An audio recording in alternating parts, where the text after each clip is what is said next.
Hello, konnichiwa. Samahan niyo po kami papunta ngayon sa simbahan.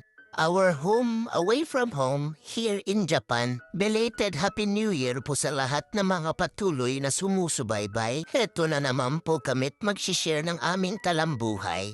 Ibabahagi sa inyo ang lahat ng mga kaganapan. Kahit ba na, pakialam nyo naman.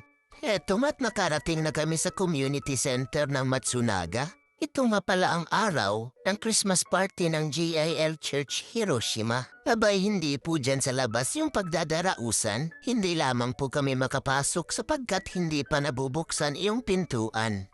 At bago nga namin sinisimulan yung gawain, ay nagsushort devotional nga pala kami o ang tinatawag na cleansing. Simula nga nung napasok kami sa ministry ay halos ito na lahat ang aming ganap at simula nga din nun ay halos sunod-sunod na ang lahat ng biyayang aming natatanggap. Eto nga't binilisan na namin ang pagsiset up sa entablado. Kailangan pa rin kasing pasadahan yung line-up. Hindi pa kami kasing lakas ni Taguro. Matapos ang pangmabilis ang paghahanda, eto nga't sinimulan na nga. Mahina! Hindi sila handa! Handa na ba tayo magpuri sa Panginoon? Amen! Praise the name of Jesus! Kaya naman mga murid, tayo sama-sama na magpuri sa Panginoon! Woo! Yes, Jesus! Good time! Praise the name of Jesus! Yes, Jesus! Serious!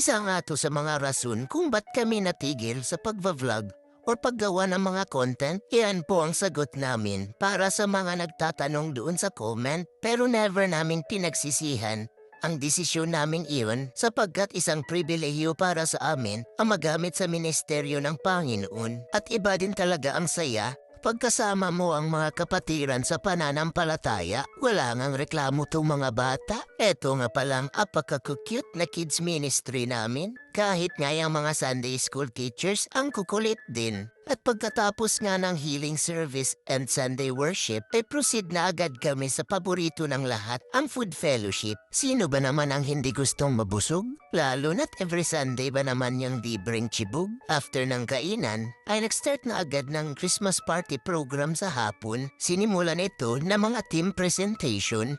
Dito nga nagsilabasan ang mga talent ng kapatiran natin. May mga sumayaw, kumanta, at ang pinakamalupit ay yung mga nag-acting. Talagang competitive lahat ng grupo, parang naging JIL Got Talent. Lahat ayaw magpatalo. Galing sa props, creativity, buhay ng pagiging isang OFW.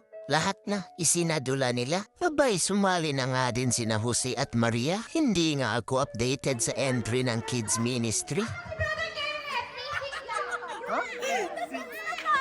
Ayan na pala tayo! Pati pala Sunday school teachers kasali. At kahit na binigay na lahat ng best ng bawat grupo, meron pa rin kailangang manalo at matalo. At ito nga ang kinalabasan sa buto ng mga hurado. Pasensya na po, pero grupo ko ulit ang panalo sa taon na to. Matapos ang lahat ng mga team presentation, abay, hindi mabubuo ang Christmas party kung walang exchange gift portion. Ang pagpapalitan nga ng regalo ang sumunod na kaganapan, kahit nga yung mga hindi sumali, sa pabunot naman ni regaluhan. Nakabukod din ang exchange gift ng mga bata, kahit yung mga magulang na Japanese, tuwang-tuwa at hindi pa natapos exchange gift ang kasiyahan dahil sumunod naman ang mga palaro na puno ng tawanan. Parang hindi nauubusan ng energy ang mga taong to. Pati ba naman sa games, ayaw talagang magpatalo. Siyempre, mas masaya daw yung games pag mayroong tugtugan. Pero parang nag-iingay lang naman kami dyan. Sa larong Pinoy Henyo, Pinoy lang ba talaga ang henyo dito? Kasi naging henyo lang ako sa huling segundo.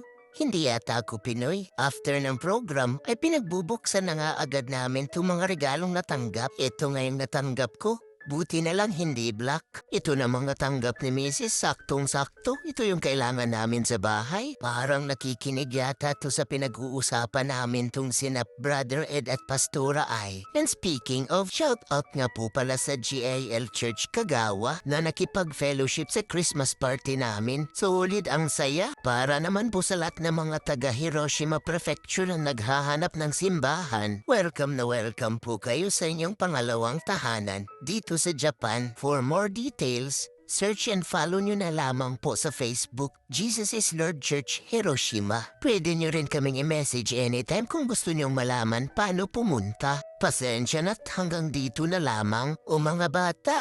Hanggang sa muli. Paalam!